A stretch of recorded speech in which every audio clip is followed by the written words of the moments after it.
September 11th, 2001. Ryan Hendrickson is driving past Fort Lewis, Washington, and he has this feeling. Something's not right. They had shut down I-5. The base was on high alert. I had no idea what happened. The only thing I can think of was there was, like a training or something like that was going on. Got home, turned on the TV, and that's when you saw everything unfolding on every single channel. Watching the United States unite September 12th, September 13th, September 14th, I knew that I was going to get back in the military again. I just didn't know what branch.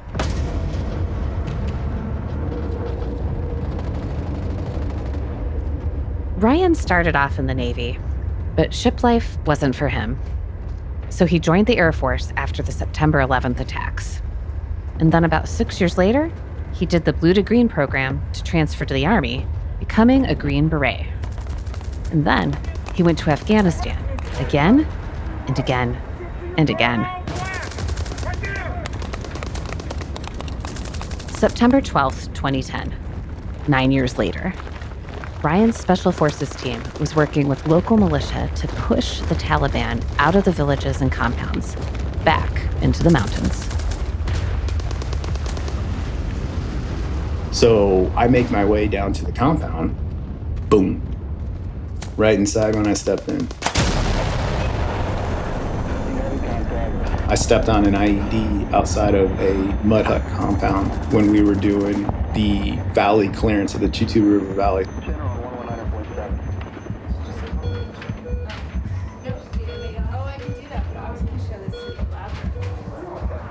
Ryan survived a near-fatal explosion and endured a long road to recovery. And then finally, he was cleared to return to active duty, back to Afghanistan.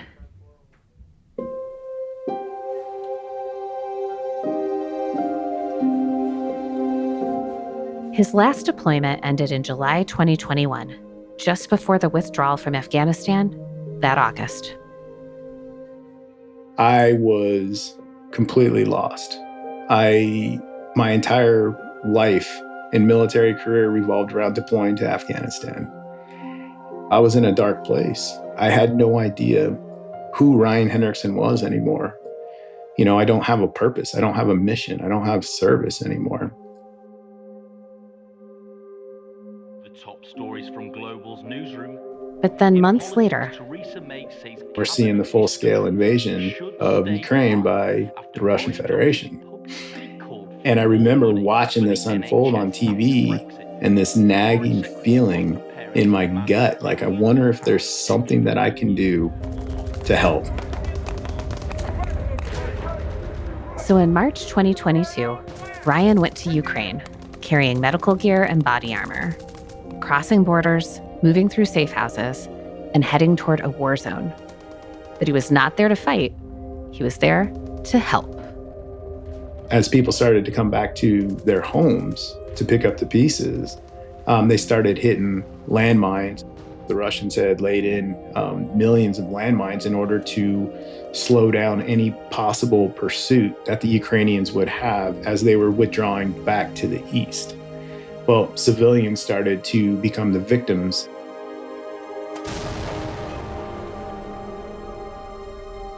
Veterans suffer so much when they get off active duty from lack of purpose. And you get so much purpose out of doing something that's natural for a military member, and that's serving others. That was how Ryan Hendrickson founded Tip of the Spear landmine removal. Not just to clear the ground of explosives, but to give veterans what they need most. But it's this platform that I want to provide for veterans, for people. They need purpose. They need service. They need something that's bigger than themselves. And that revolves around helping other people. Today, our co-hosts sit down with Sergeant First Class retired Ryan Hendrickson, Green Beret, IED survivor, humanitarian, to discuss duty across branches, deployments, healing, and why for some soldiers, the mission begins after the uniform comes off. I'm Carrie Virohikis, and this is Army Matters.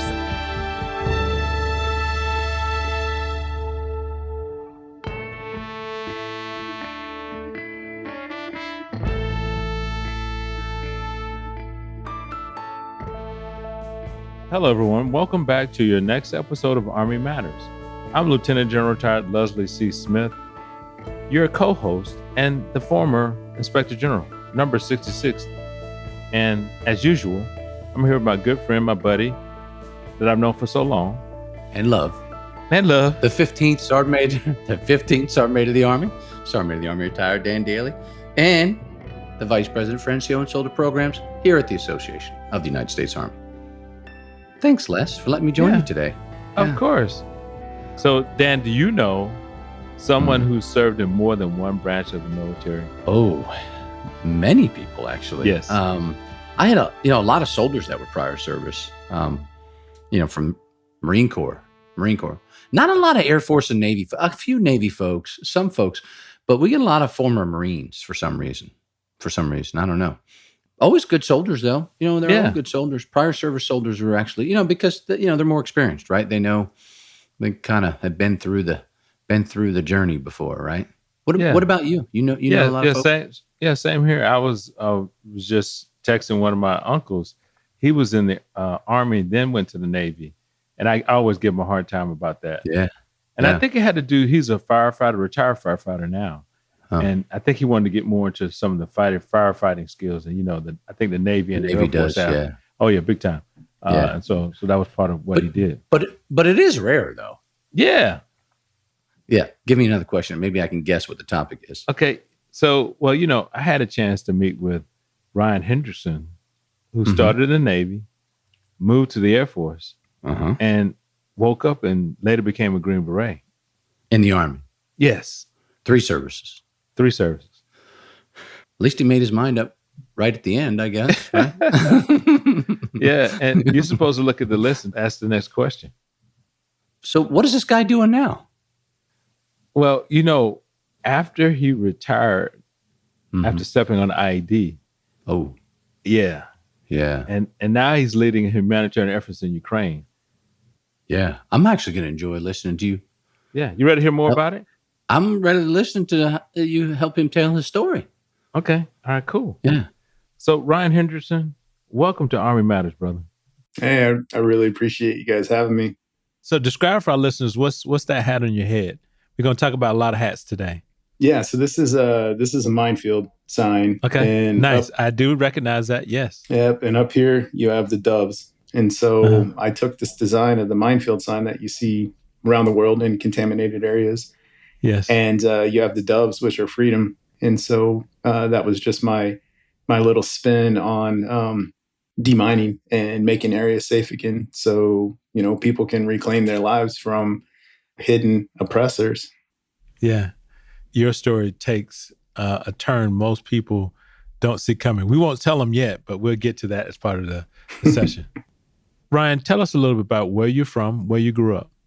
Yeah, absolutely. So I was actually born in Northern California. It was near Mount Shasta, small logging town called Fall River Mills, California. And shortly after that, we relocated to Oregon. My dad was in the logging industry. We definitely did not have much money. And so, it was my dad chasing jobs and stuff like that. But I'm a huge Oregon Ducks fan, Seattle Seahawks fan, Pacific Northwest. So growing up, my dad had always talked about, everyone needs to serve their country. So for me, when it came to college, my dad pretty much, told me, he said, you're not really college material. You need to join the military. You need to see the world. You need to get out of this little small town of 1,100 people, because if you don't get out, you'll never leave. Because if I don't make you go, you're going to be pumping gas at the one gas station in town, talking about, your senior homecoming football game. Yeah, you got to go. I highly recommend the military. You're already, I grew up in a very structured household with my dad being a veteran. Okay. Yeah, let's talk about that. So what did he do? What service was he in? So my dad was in the Army, and Okay. What did he do? he was a helicopter crew chief on Hueys in Vietnam. Nice. Wow. Yeah, he did 2 tours in Vietnam. So on the ground, my dad was maintenance. In the air, my dad was a gunner. So he worked a lot with MACV-SOG. He was not a Green Beret, but he was a attachment for them on medevacs and infiltration Hueys for a lot of their missions that they were doing. So tell us what happened after high school. What did you do after that? It was a funny recruiting story, actually. It was 1996. And you start to play the recruiter roulette. And the first branch of the service was the Air Force. And they kind of looked at me, looked at my test scores, and they were like, yeah, you're not really Air Force material. Like, that's really cute. But go talk to the Marines. And then talk to the Army. And 96, they really didn't need anybody. It was like a year wait for infantry. And so I was like, okay. And then the Marine recruiter. So this guy was very angry and yelled a lot. And he proceeded to tell me that I don't have what it takes to be a United States Marine. Okay, well, thank you very much. I'm going to go check on the Navy. And I went over to the Navy recruiter. And so in the 90s, there was a big push to get sailors. The Navy recruiter was kind of like a used sofa salesman. You want to see the world? I'm like, yeah, I think so. I don't know. And he goes, all right. You want to go to, foreign ports and see foreign girls? And this is 18-year-old Ryan Hendrickson. I was like, yeah. He said, you ever seen Top Gun with Tom Cruise? Navy SEALs with Charlie Sheen? It's like, yeah. And he goes, that's the Navy. And so, yeah, I signed up and I saw the world. Well, what was your job in the Navy? I was a bosun's mate. I was a deckhand. Yep, I was on 3 different ships, but I did 2 deployments to the Persian Gulf, one from Norfolk, Virginia on the USS Shreveport, which was an amphib. Amphibious assault for our listeners, right? And the other was on a resupply ship, which was the USS Camden, and it was a refueler. And that was out of Bremerton, Washington. So I actually circled the globe on a ship because both ways I ended up in the Persian Gulf. And neither one of them were nuclear powered, nor with heavy weapon systems. And so we got to go to all kinds of ports that a lot of the other ships weren't allowed to go to. So I saw the world exactly like my dad told me, and grew up quick. That's good. So why'd you leave the Navy? So I got out in April 2001. And, the Navy was a great experience, but I'm going to go see if there's something else. And so 2002, the war had already kicked off. 2002. Tell us about why the Army. How did that process go? So actually, it was the Air Force. Okay, then the Air Force. All right, tell us the Air Force story. Yeah, so I was in the Air Force until 2007. So I was actually married at the time, and then life happened the way it did. We got in a divorce, and at the time, I was going to what you would call the S1 office for the Air Force. We'll call it personnel office. I saw this poster on the wall, and it said, go blue to green. And I was wanting to go into the Army in 2002.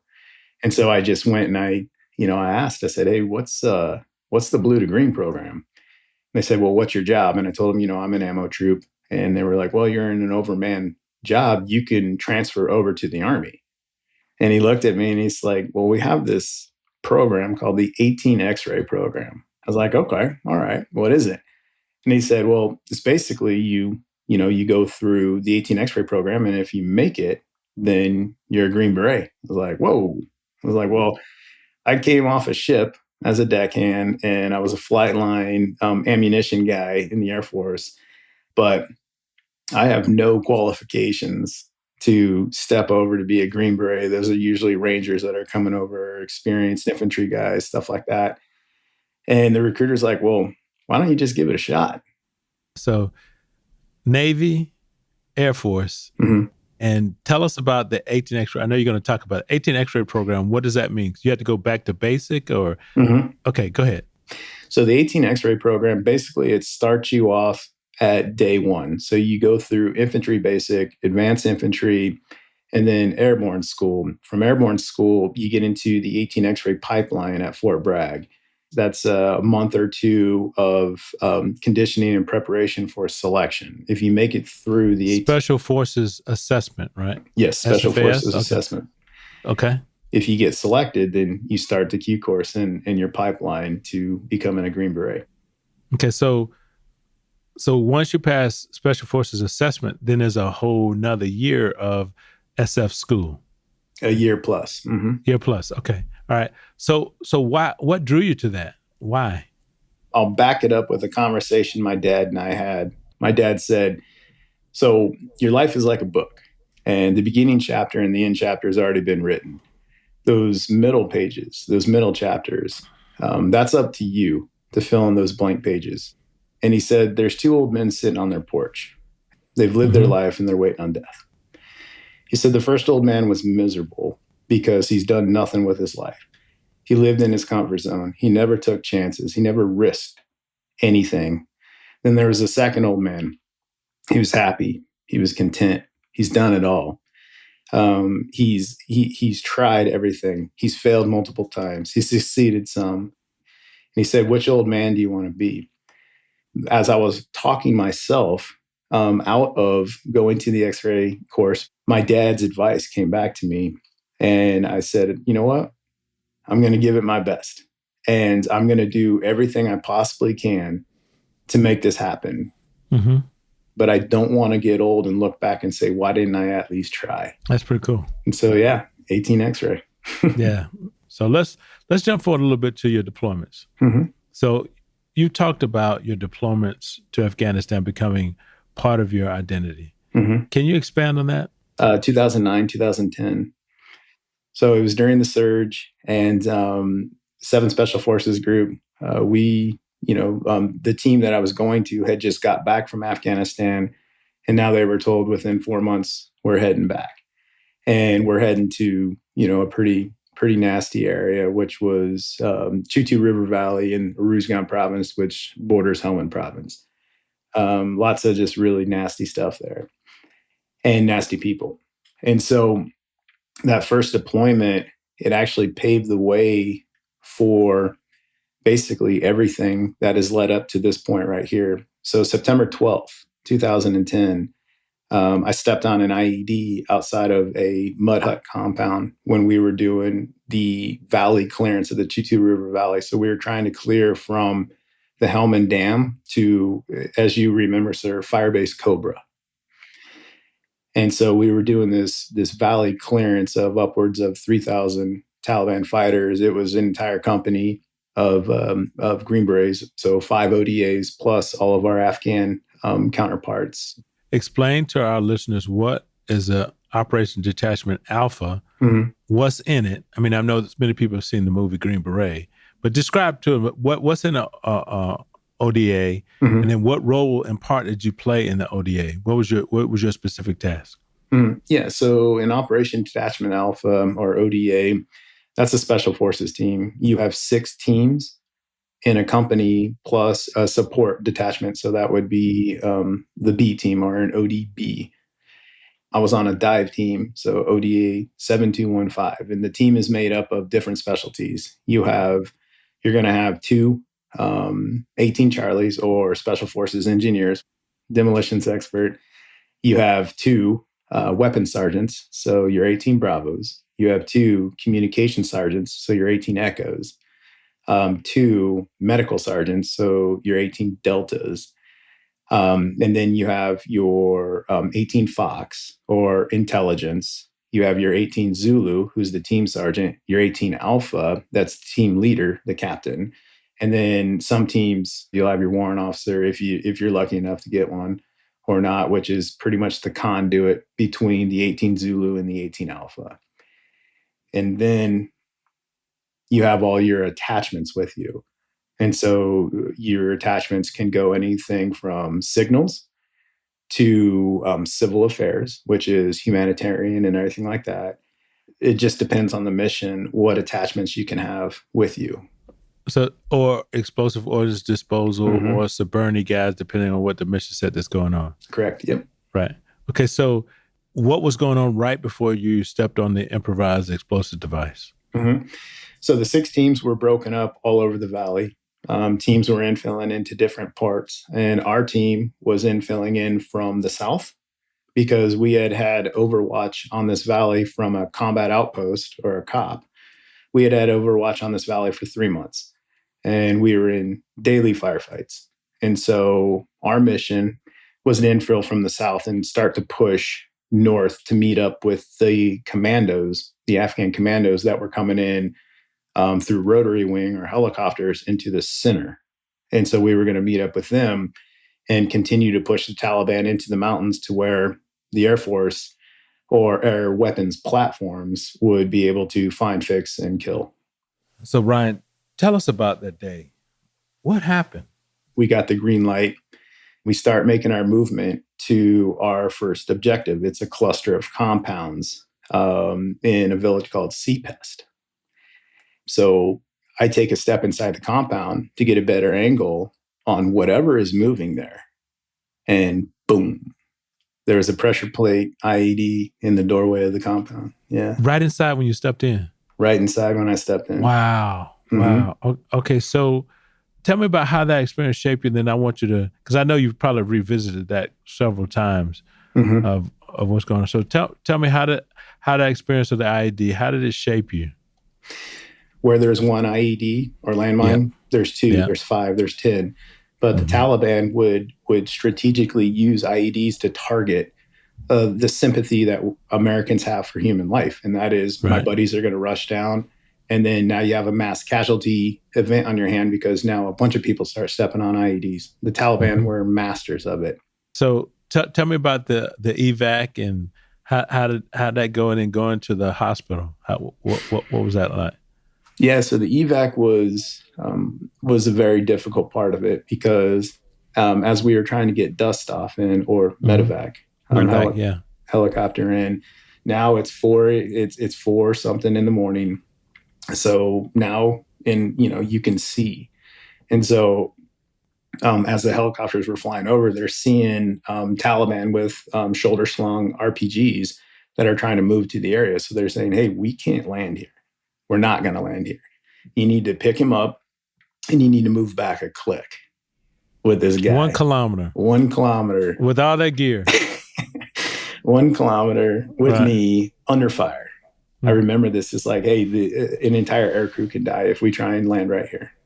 He's like, you guys need to get him back. So they moved me back a click and dust off came in. And what I remember from that was how painful rotor blades spit sand on you.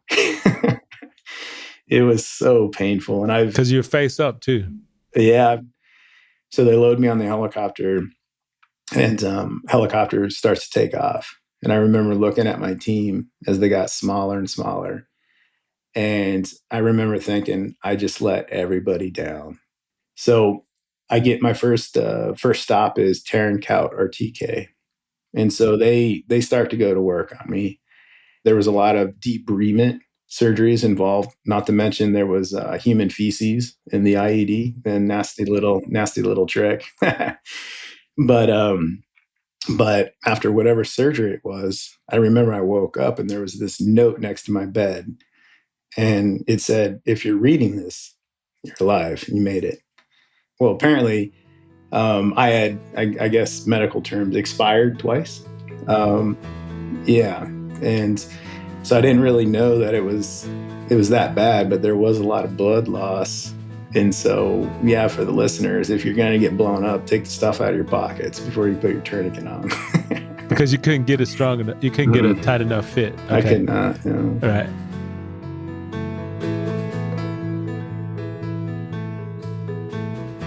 Hey, did you get your AUSA merch yet? Check out our online selection at shop.ausa.org.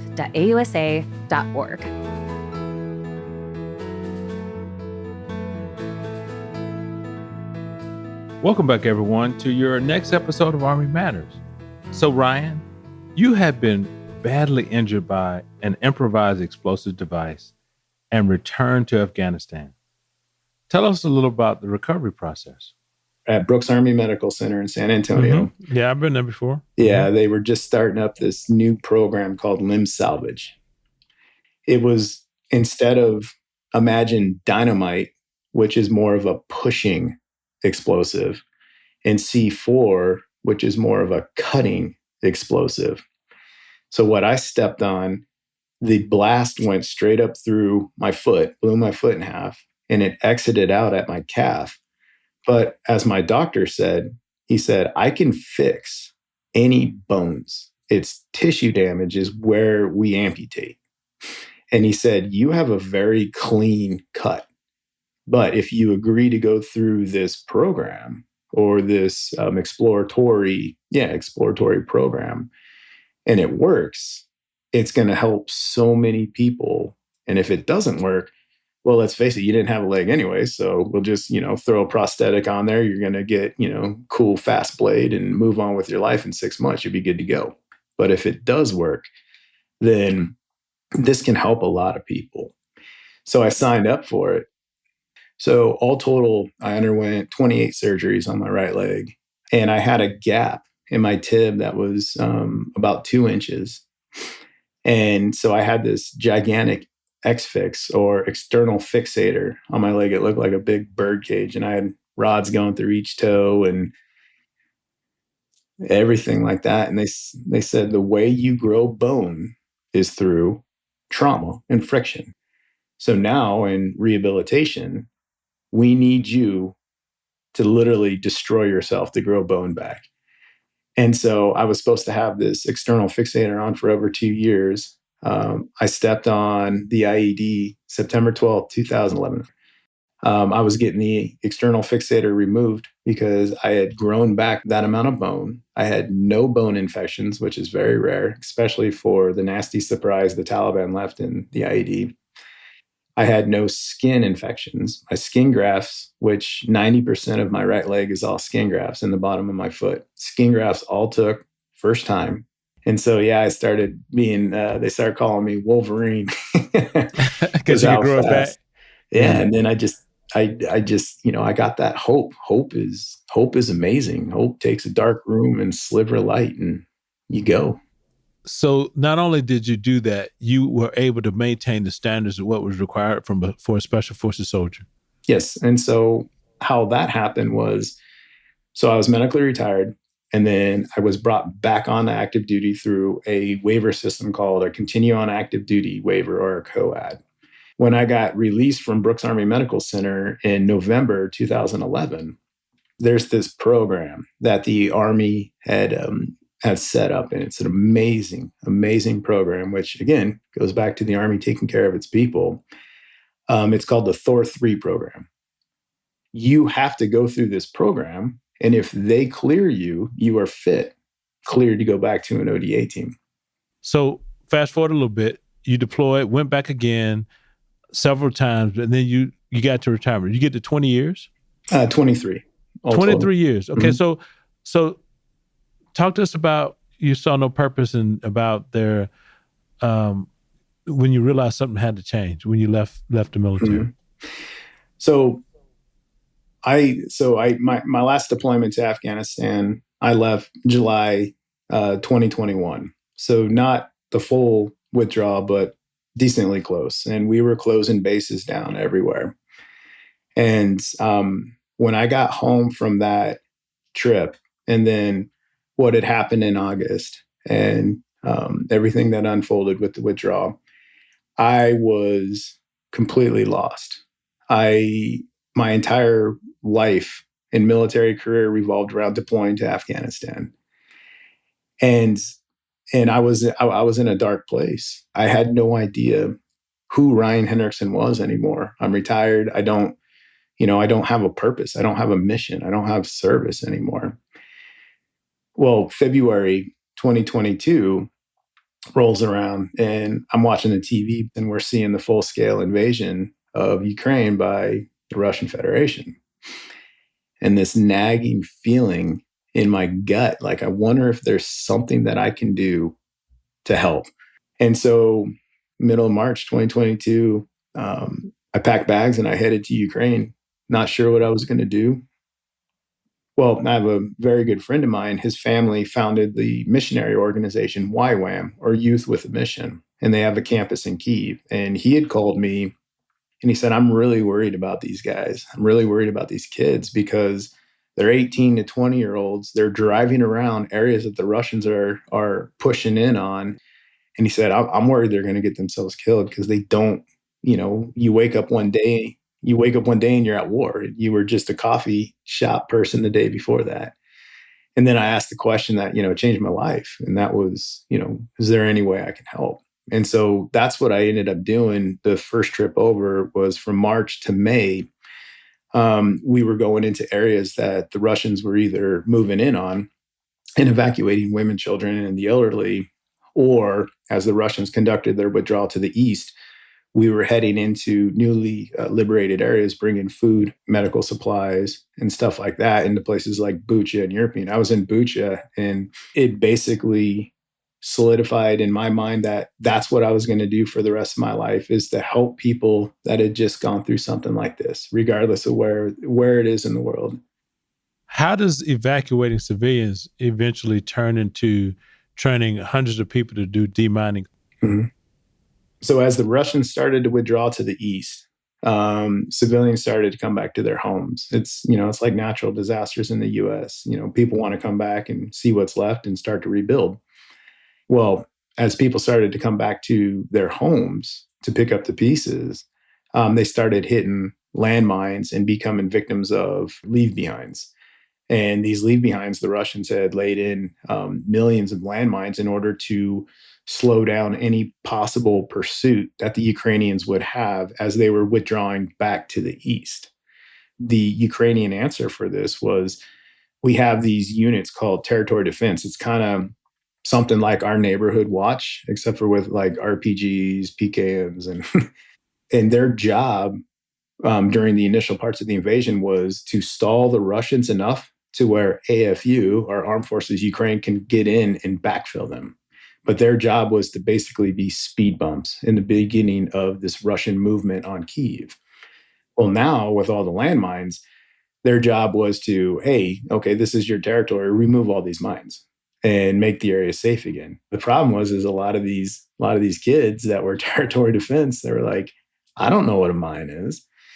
And so that's how I actually ended up first getting into the demining aspect in Ukraine, was because I have some experience from Afghanistan, lots of IEDs, but the concept of searching and how to deal with explosive hazards like that, landmines are a lot easier than IEDs. And so I just started working with these territory defense units, training them up, and then going to the minefields with them and working with them. And then I would see, okay, they need detectors, they need equipment. So I would go back to the States, I would raise money, buy equipment, come over, work with them again. All of a sudden, I took a step back and I looked and I was like, holy cow, I have purpose again. I have service. So you realize this mission wasn't just helping Ukrainians. Mm-hmm. It was also helping you. And so bring that forward. So how did this help you give you purpose? Yeah, absolutely. So purpose is everything. And this, I believe that veterans suffer so much when they get off active duty from lack of purpose. I used to work at this level, and now who am I? What's my job? What's my life? What is my purpose? And that lack of purpose, I feel, feeds so heavily into the mental health crisis that we have. I wanted to bring other veterans in. I want to share this with other people that want to come over and help and experience the same level of service to others, that I have. All right. Okay. So for our listeners, tell us what your nonprofit is, and then what does it focus on?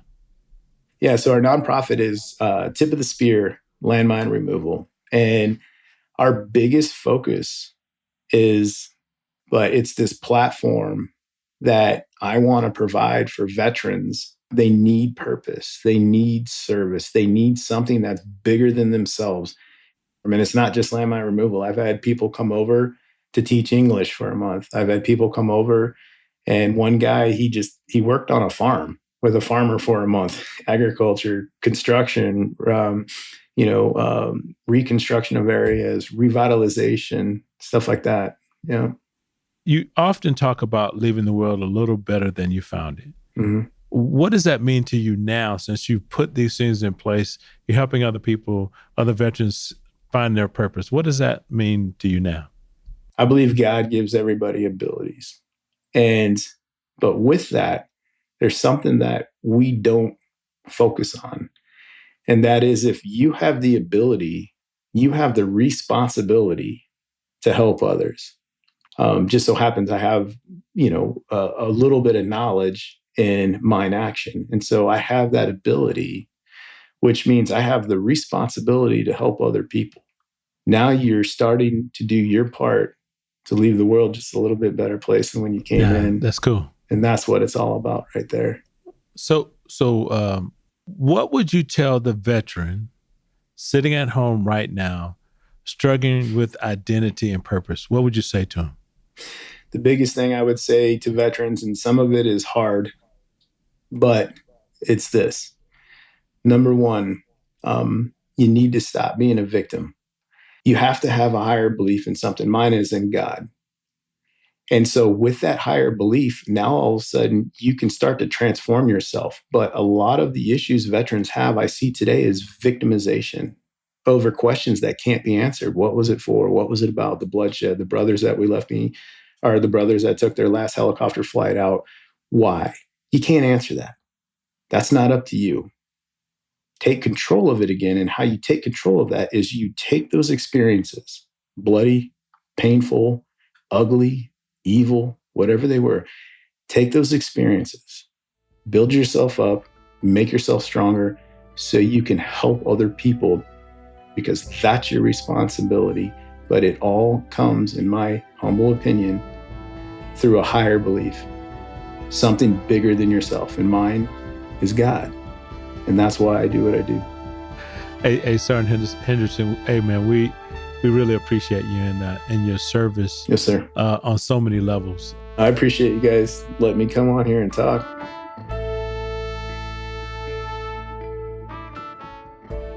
Starting in 1983, the School of Advanced Military Studies, or SAMS, opened its doors in the pre-World War II Horse Cavalry Stable on Fort Leavenworth, and immediately began developing leaders who energized how the U.S. Army thought about and fought its wars. Find out more in the new book, Raising the Bar, the School of Advanced Military Studies and the Introduction of Operational Art into U.S. Army Doctrine from 1983 to 1994. Written by Colonel Retired Kevin Benson, it's available via Casemate or Amazon. To all our listeners, thanks for joining us. Army Matters is brought to you by the Association of the United States Army, the U.S. Army's professional association, member-supported, Army-connected. Visit us at ausa.org for more information or to become a member. Your membership helps AUSA continue to carry out its mission, educate, inform, and connect with the total Army, our industry partners, and supporters of a strong national defense. Today's episode was hosted by Lieutenant General Retired Les Smith and SMA Retired Dan Dailey, and anchor hosted by Carrie Barrow-Heckes. Andy Bosnack is the associate producer and supervising sound editor. Major Ryan Crane is the writer, and Ellen Toner is the content editor. Umzinga Curry is the executive producer. Carrie Barrow-Heckes is the senior producer, and Savannah Campbell-Smith is the producer. Be sure to subscribe to Army Matters wherever you get your podcasts, and please leave a review. As you know, we love seeing stars in the Army, especially if it comes in the form of a 5-star review. AUSA's Army Matters podcast can also be heard on Reach Across America Radio on Monday at 8 p.m. Eastern on the iHeartRadio app, the Odyssey app, and the TuneIn app with the search of the word Wreath. For questions or to provide topic recommendations, email us at podcast@ausa.org. AUSA's Army Matters podcast's primary purpose is to entertain. The podcast does not constitute advice or services. While guests are invited to listen, listeners, please note that you're not being provided professional advice from the podcast or the guest. The views and opinions of our guests do not necessarily reflect the views of AUSA. I'm Lashira Duncan, hoping you have a great Army day. Hooah!